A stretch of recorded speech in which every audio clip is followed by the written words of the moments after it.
Manual listeners and watchers. Yes. That sounds creepy. Well, it's really funny though. Dale actually watches the YouTube. He goes and finds us. He's like, it makes me kind of sad. You guys have like a few a few viewers. I go, we're brand new. We're getting out the door. And he goes, I'm going to show you something. So he shows me one that's like 5 years old. It's like 1 billion views. And I'm like, we will Dale get there. feels badly for us. He's and so our sweet.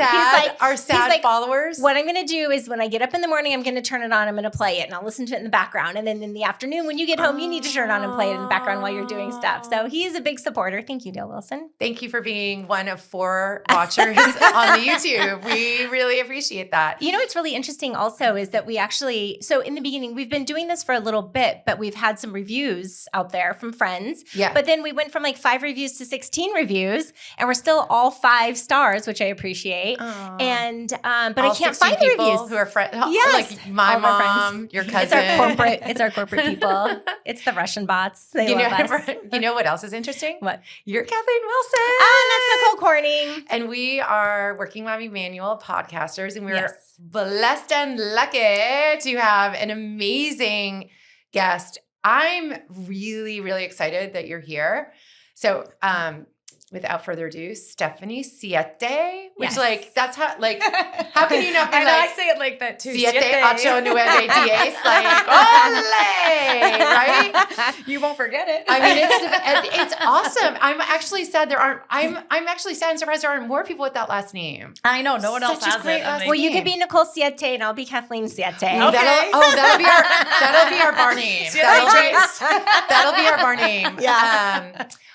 So Stephanie is joining us from she runs a company and has probably 25 years of experience in the field, now has her own company where she acts as a resource. She lectures, she has a podcast, she works with school districts and community groups, really all throughout the nation. And law enforcement as And well. law enforcement. She, I was getting so excited when I was reading your bio. So her company is Blue Neon. She has been recognized locally here in Arizona by the FBI. Mm-hmm. Yeah. I And was called that. And in 2016, she got an award for like outstanding community service from the national FBI. It was like, Yes. like everyone in the country, they were Yes. like, Stephanie Siete,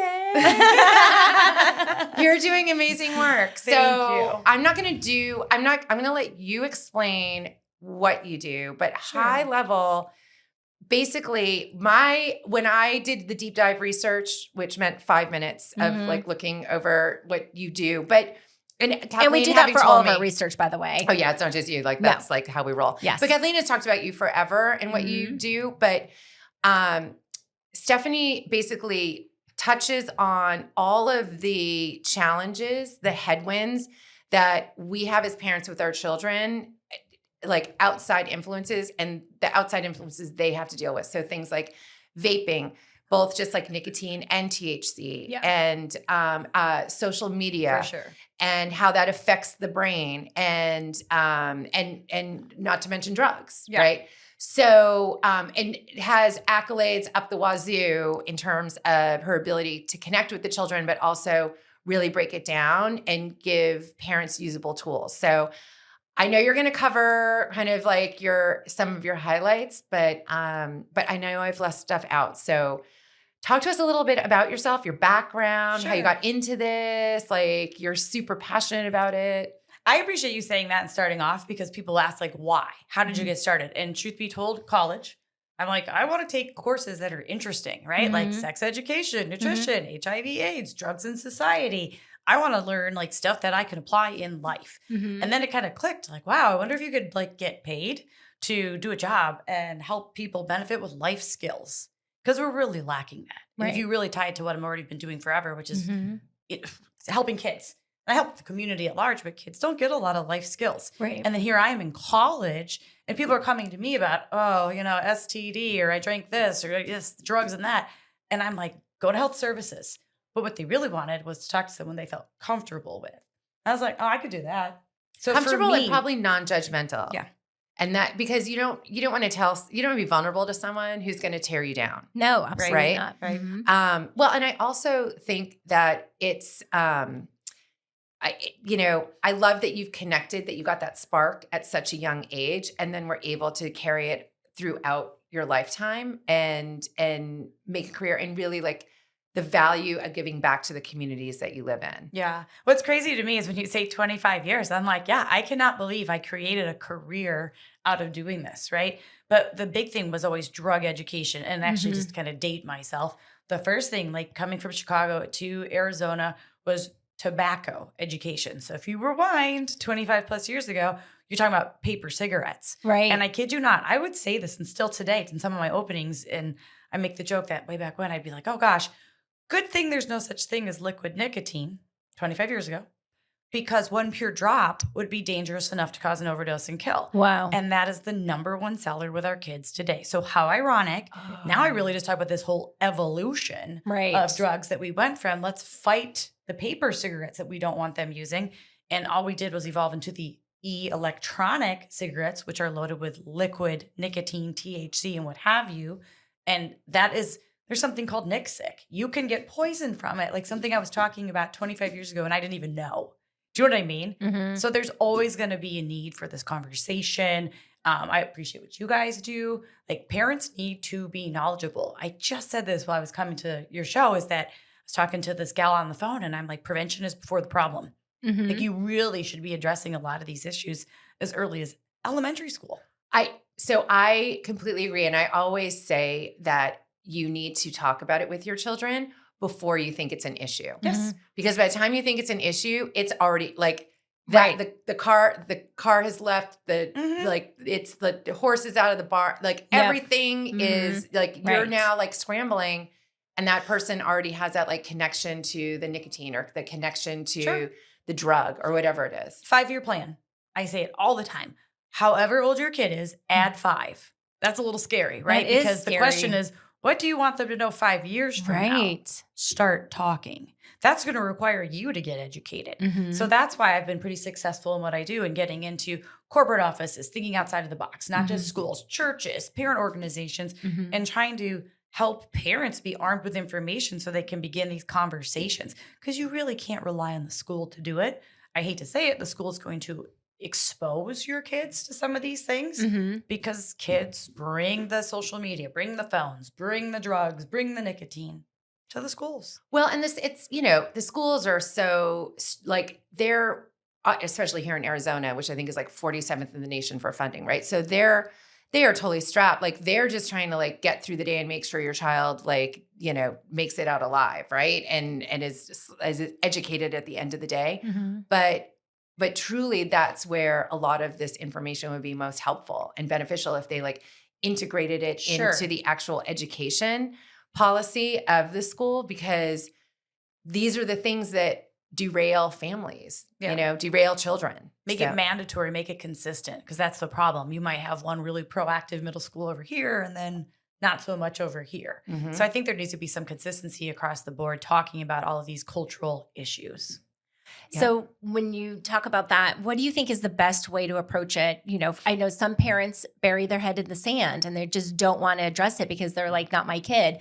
How do you suggest, I know you say talk to them at young ages, they see all the stuff on the TV. I mean, did we shelter our kids in the sense? Yes, but we didn't at the same time because they're going to get exposed somewhere else. And I want them to be able to come to us and ask the questions. But how do you suggest a parent who is timid or shy to bringing it up? Okay, so I'm going to try not to just like divulge everything, but this just really gets me fired up because if I say stranger danger, we might think back in the 80s. Stranger danger was the abduction on the street, someone that you're talking to. Like the Adam Walsh, like the horror story, oh my God, milk cartons. Yes, that's exactly old school thinking. Stranger danger now is like hoodie dude on the phone talking to your kid and from another country, and he's some 45-year-old pervert talking to a 12-year-old kid. I know. So you really do have to start talking to kids early, especially if you're going to give them a phone. Right. So I know we already said I do the drug talk, but I've tied in the phone and social media talk because I'll just say statistically, the average age to see your first pornographic image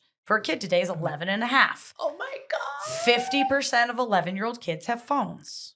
Oh, So when you say like, well, what do we do and when? Yeah.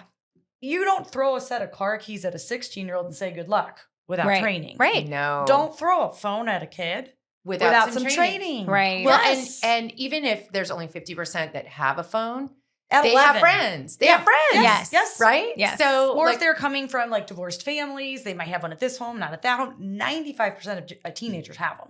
95%. And I mean, again, let's kind of compare.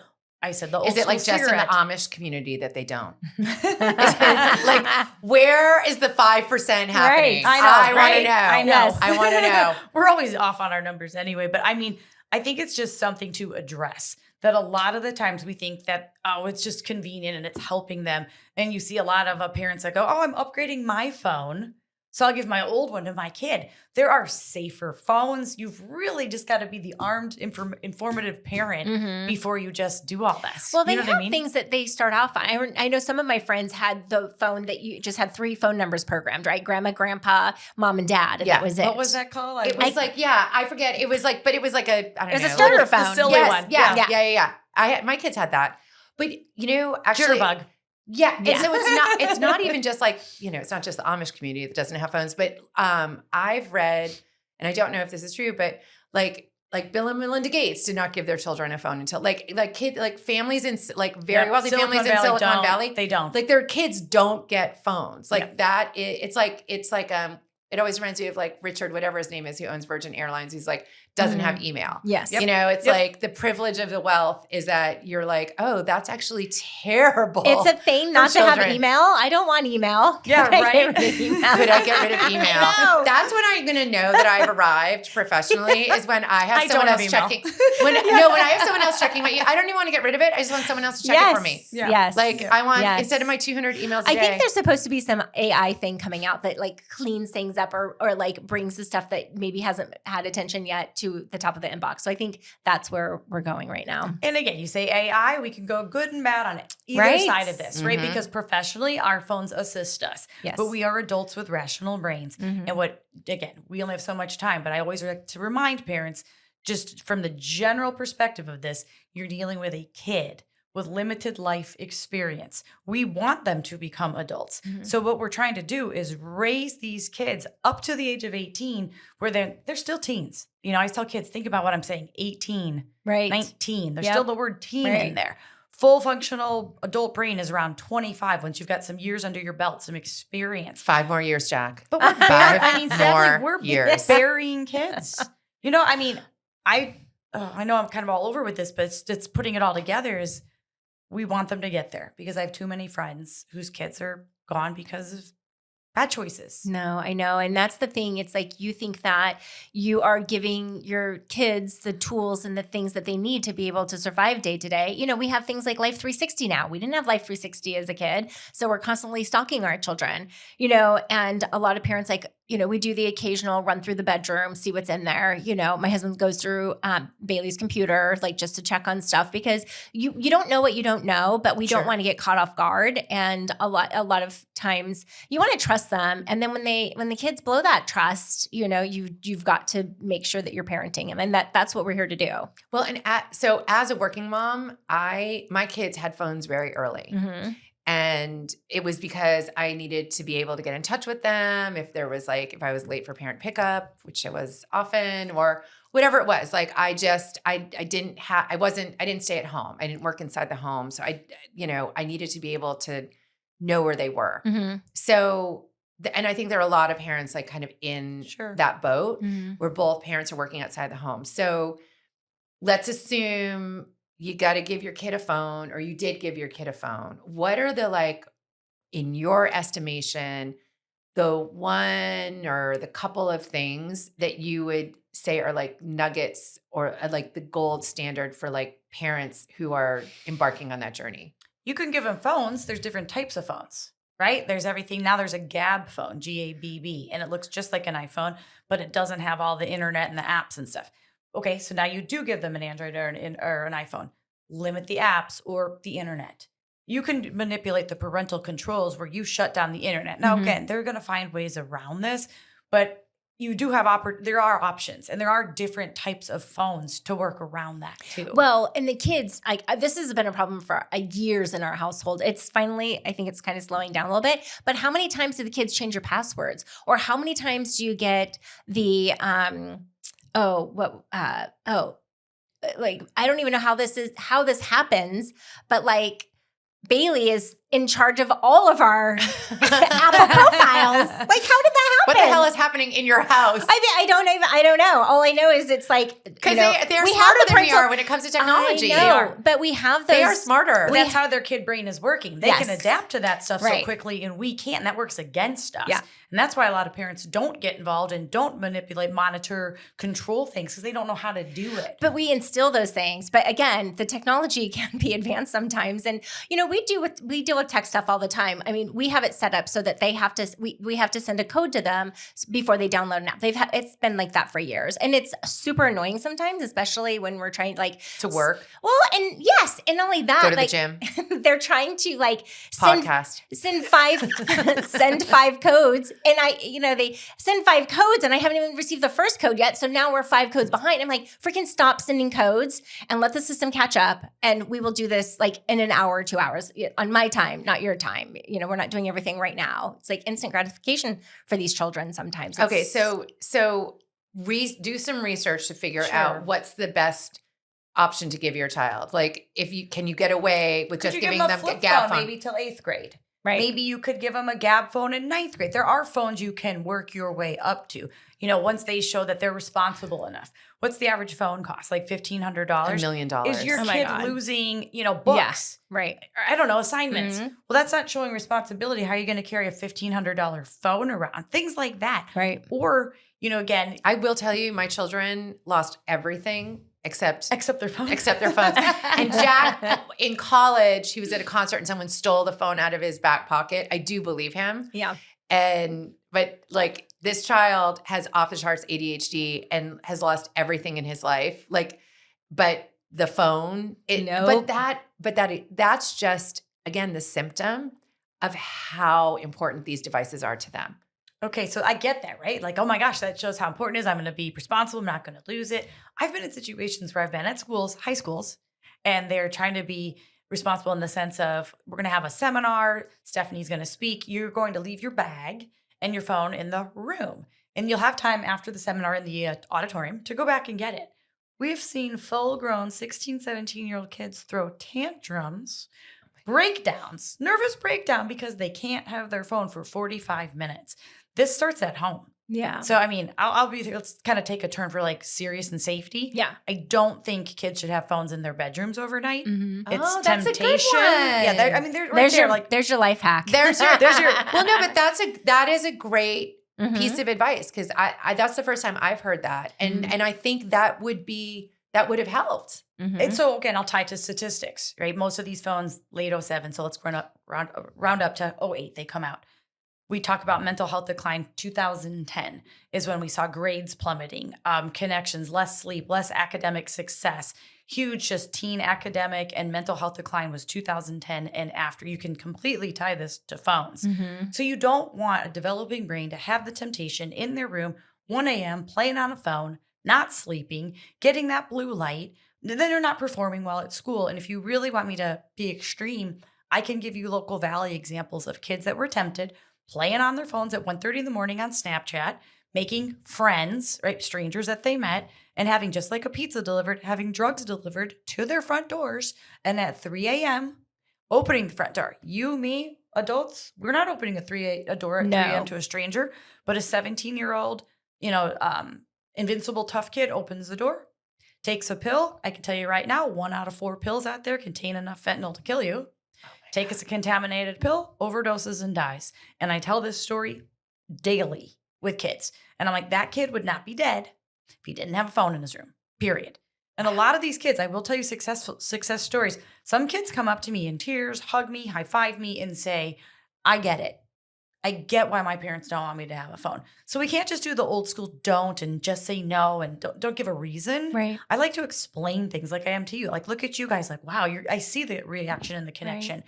When you say this to kids, sometimes they get it. Mm-hmm. And we need to almost talk to them like young adults because they're living in an adult culture. Mm-hmm. Well, and I would say the parents out there, like I mean, I'm a big believer in like not being judgmental. And I don't think any parent I can't imagine any parent would want to lose a child. Like, so it's just that there's not enough education around these things that are literally running our lives and running our children's lives. And we grew up in an era where we didn't have it. So we can be like, oh, we're getting off all the social media, or I like put my phone away. And even we get tempted, but these kids grew up with it. Like it's like air to them. But it's designed to get them to get them addicted to the phone. Yeah. Right? So yeah, it is absolutely, absolutely frightening. Okay. So I think the levels of different phones, the apps that you can have to restrict, and I also would say, like, if as a parent, how often should you be checking your child's phone? Like, should you be doing random checks? I mean, that's also, I feel like, going to be the individual kid as they age in the family, right? Like, you have ownership of that phone. You can check it every time you want to. And I will say extreme, right? Because I see the extremes. Mm-hmm. You at least want to have the passcodes, because sometimes kids get to the point where they change the passcode and they're not going to tell it to you. Mm-hmm. And I've seen, like I said, where kids have passed on. And if parent doesn't have access to that phone, they're not going to see what happened. Mm. However, I've seen where they did have access, and that's how they found out why their kid died. Well, and I think that's really important to talk about also, because now if it's a minor child and it's your phone, will Yes. Apple let you into the passcode and let you in? That's a really good question. I know there's so many restrictions, but the phone company a lot of the time does not. If it's not, unless Because I know if they're an adult, they won't. You have to have a Yes. subpoena. You have to go Yep. get a court Yep. order to get access big to a phone. process. Yes. Yeah. Mm. I almost came to blows with Sam because I innocently asked him for his phone and his passcode. And he's like, I'm not giving you my passcode. And I'm like, oh. You're like, let's try this You're again. so pretty. You're like, give me my I mean, you're phone. going to give it to me Yeah. either the easy way or the hard way. Yeah. Totally your choice. Yeah. Like, do you want a phone?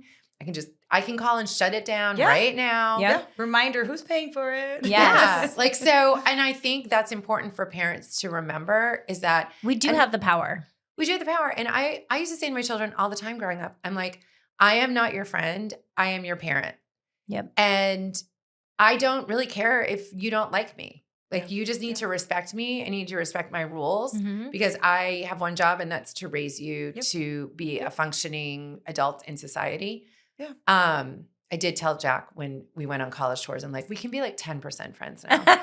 As they age. But I Yes. say all the time, kids have enough friends. They're Mhm. actually looking for guidance. Yeah. They're looking for role models. I love explaining that I'm a positive adult role model to other people's kids, Mhm. because you want them to have this protective circle that is, a coach and a counselor and a grandparent and a neighbor and an uncle that knit Mhm. versus the internet, my friends, someone I met on Snapchat.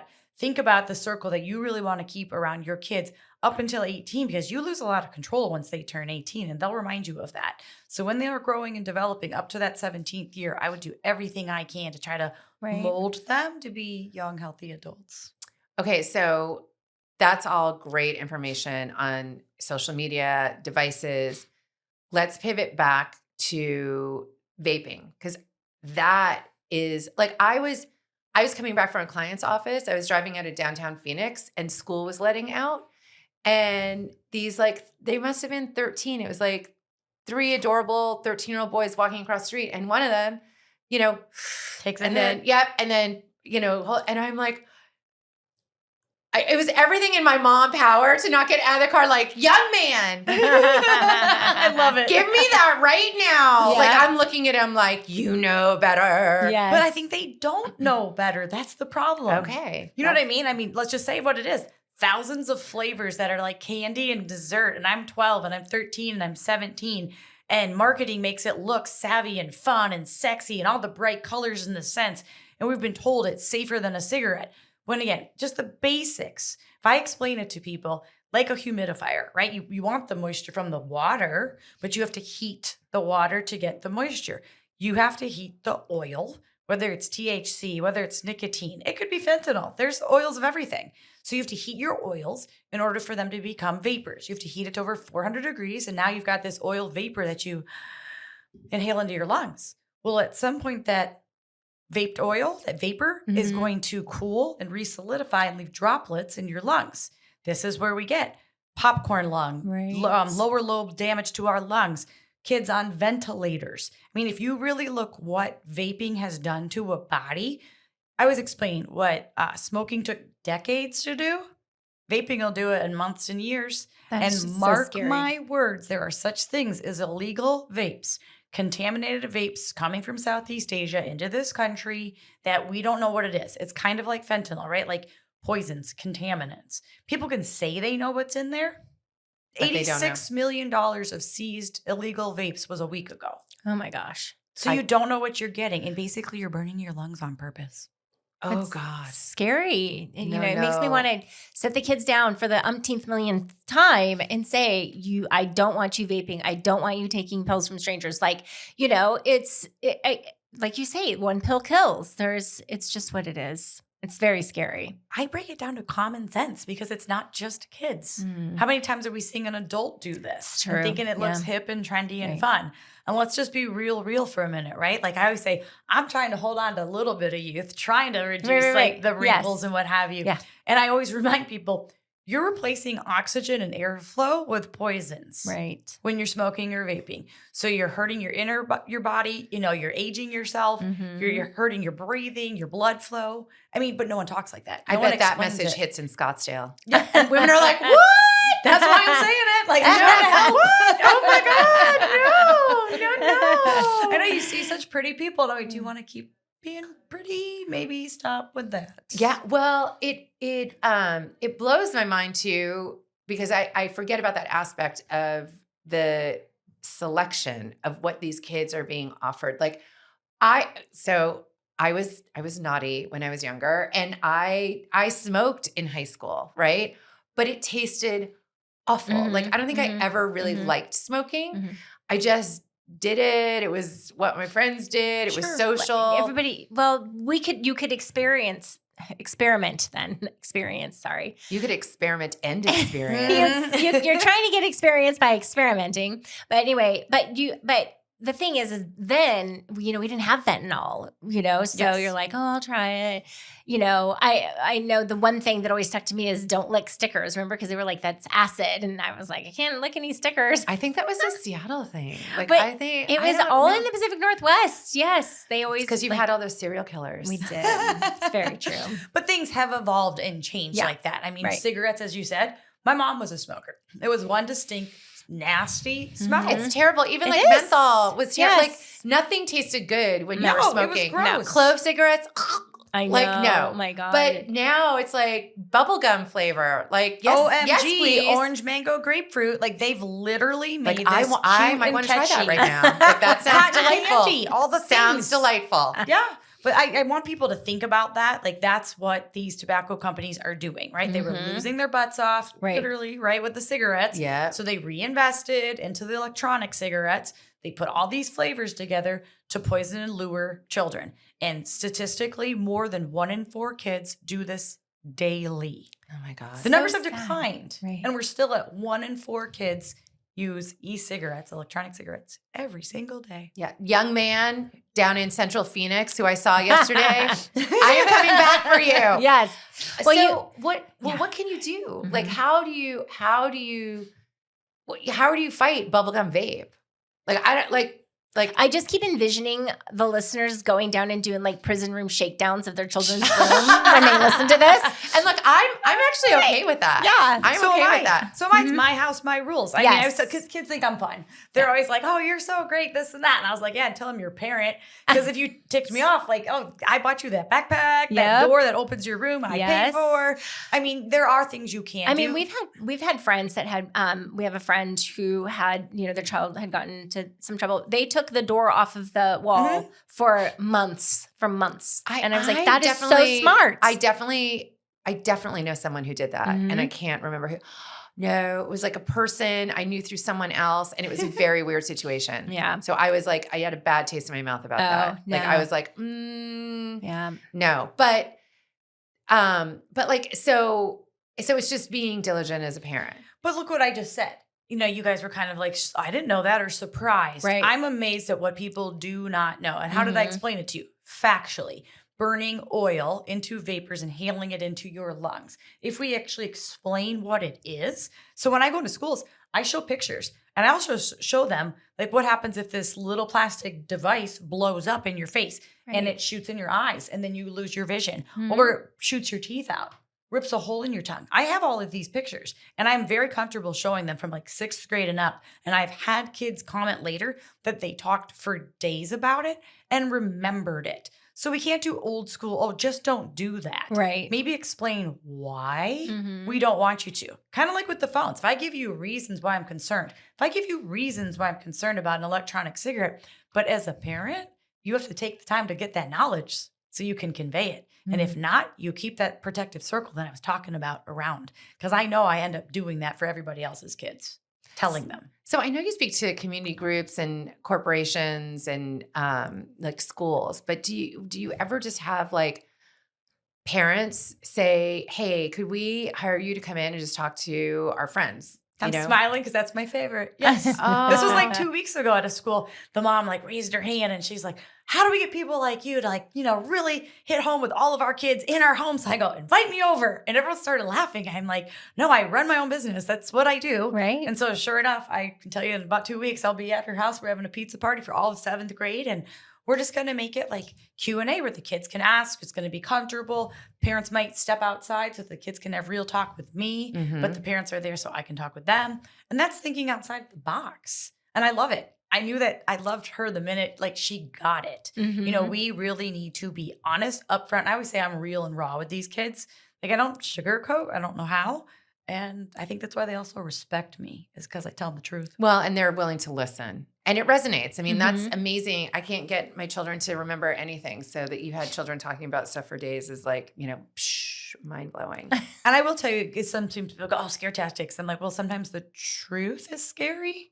And I'm not afraid to not say, here we were making jokes about, Seattle and crime. I love all my crime stories. We Kids are watching too. Oh my gosh, let's do another conversation about that. Yes, we're true crime we are junkies. murderinos through and through. Yes, we are. Did you tell her Ted Bundy went to your middle school? Not yet. Oh now my you gosh. know. Yes. And then if anyone knows me, Michael Myers is like my favorite person. Happy Halloween.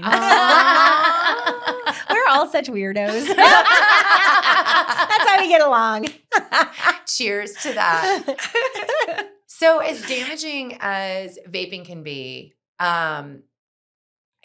drugs terrify me. Me too. They absolutely terrify me. I mean, I come from a family of addicts. My ex-husband's family struggled with addiction. He struggled with addiction.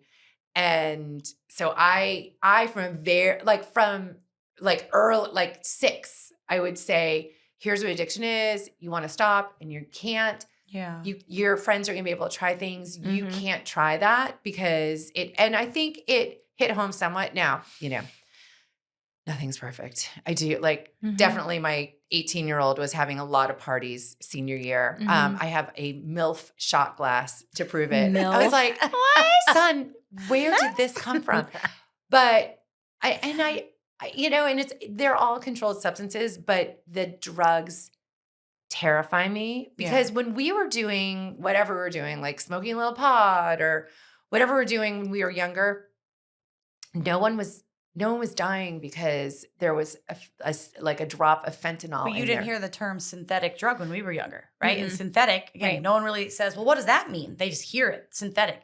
That means man-made or chemically altered. That started with our methamphetamine. So again, daughter of law enforcement from Chicago. When I moved here, I'll never forget this statistic, that an Arizona 6th grader was more likely to use crystal meth than a high school senior nationwide. That's just insane to me. I didn't even know what that was. Right. Being a Chicago, cop's daughter, I didn't even know. But we got to keep in perspective that we are Arizona. We're a border state to Mexico. We are the #1 state in the entire country for fentanyl trafficking. It's not California. It's not Texas. So it comes through our state. And then it goes everywhere else. What does that also mean? It's very available. It's very cheap. So it's going to land in people's hands. So things have evolved. Things have changed. You can't be an old school thinker like, maybe back in the day I smoked a joint. That's not even a thing really right now. You could, but now it's, vaping your oil concentrates. That's what marijuana is today. All of your wax, your butter, that's a harder core substance that can cause psychosis. It's completely different. And that seems like shock material to a lot of people, but that's my point.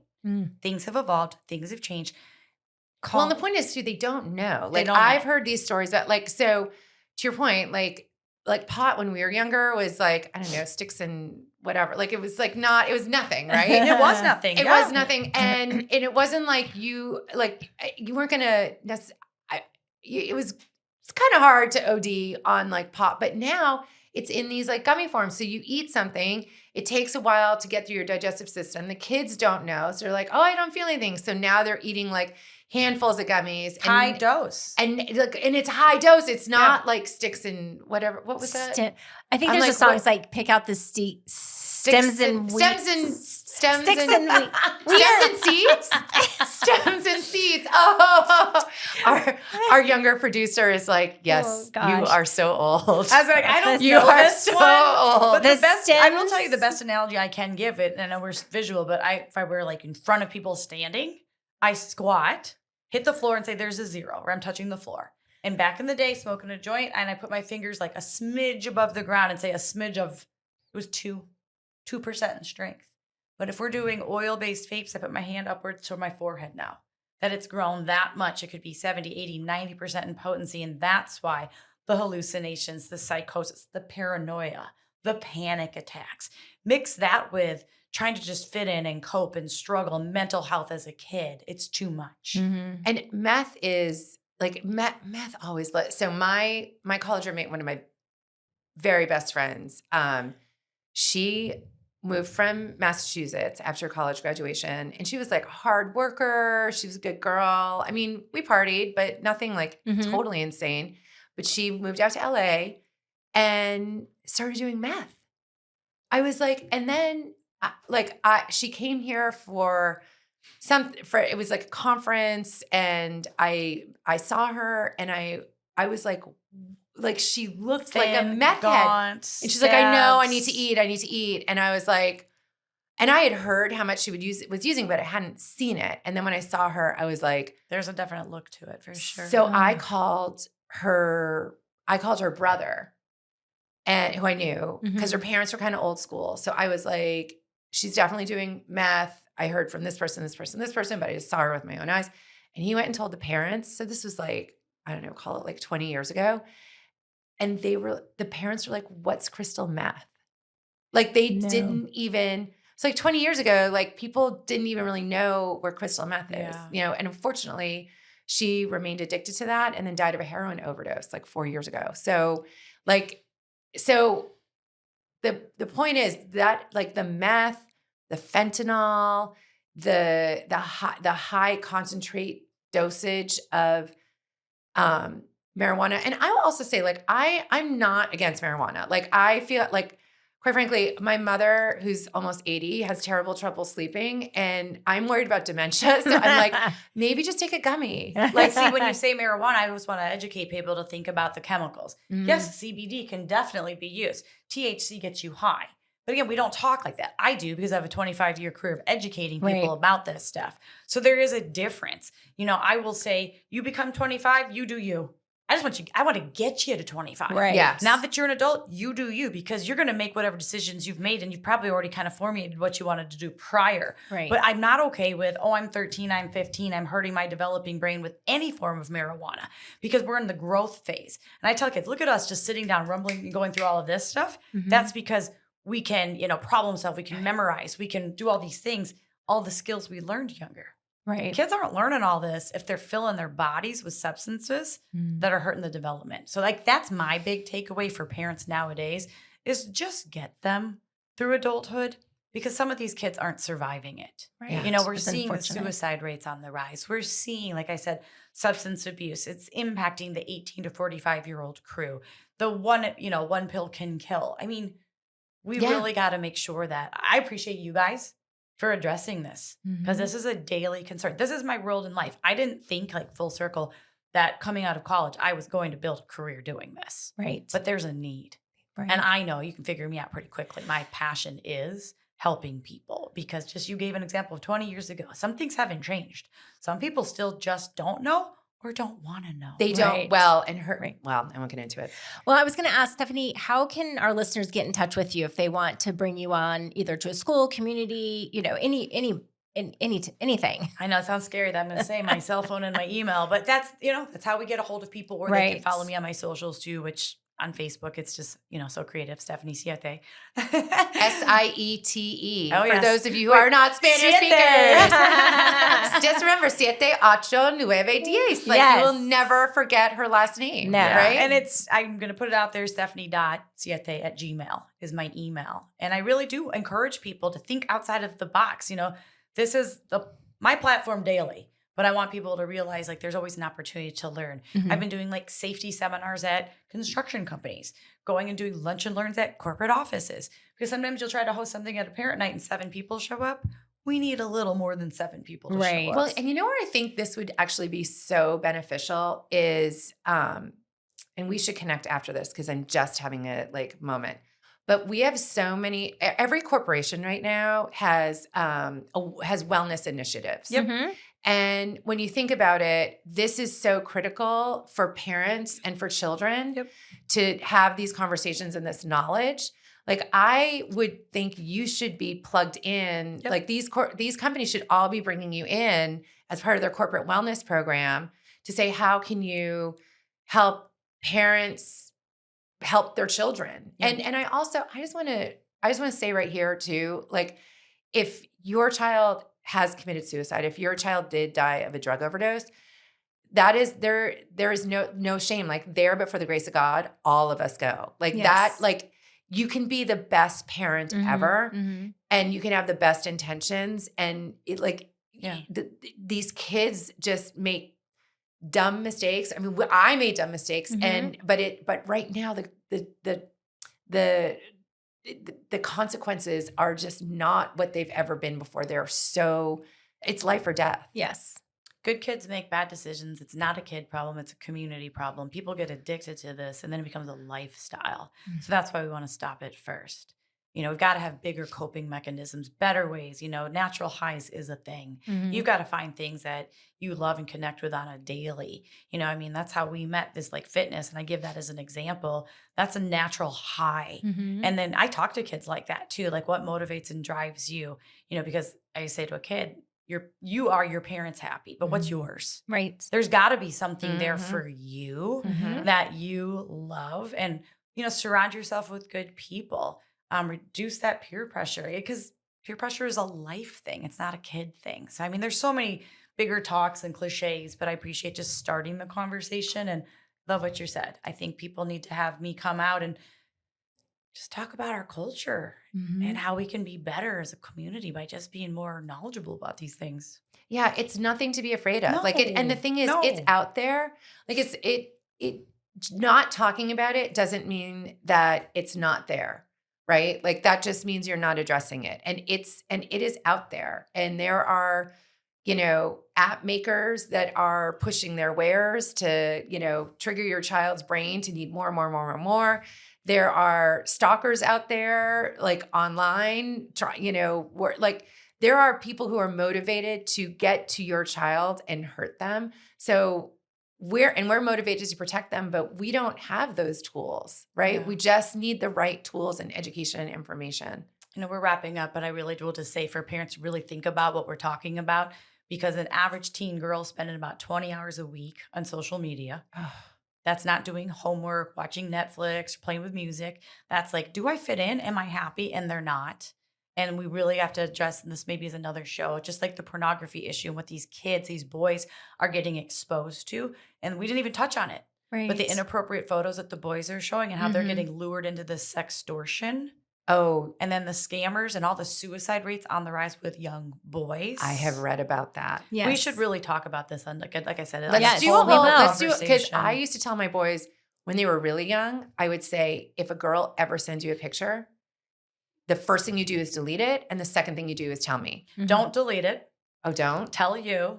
Track all the information. Call law enforcement. Okay. Because if it's a scam, they can somehow try to track where it came from. I know a kid's I think we have to say that to kids. Like, you're embarrassed and scared, and maybe you did engage in a little bit of conversation. Your first instinct is to delete it.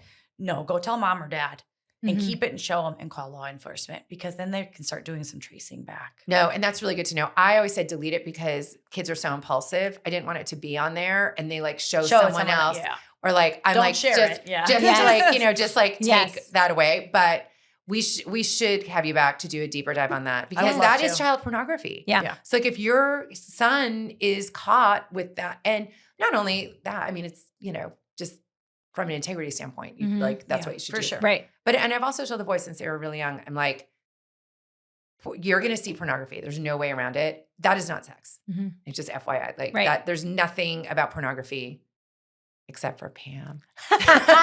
We do talk about that. But- Porn and mimosas. That's an adult. adult That's thing. adult time. Yes. That is how you keep a marriage spicy, but not for children. That's a not whole for nother children. podcast. We will do another one. Yeah. Well, on that note, wait, and did you give your website too? So the thing is, I'm going to put this out there. I don't have like a website. I'm really trying to identify what I want my new handle to be for Yes. my Instagram. And I was Mhm. like, I don't know.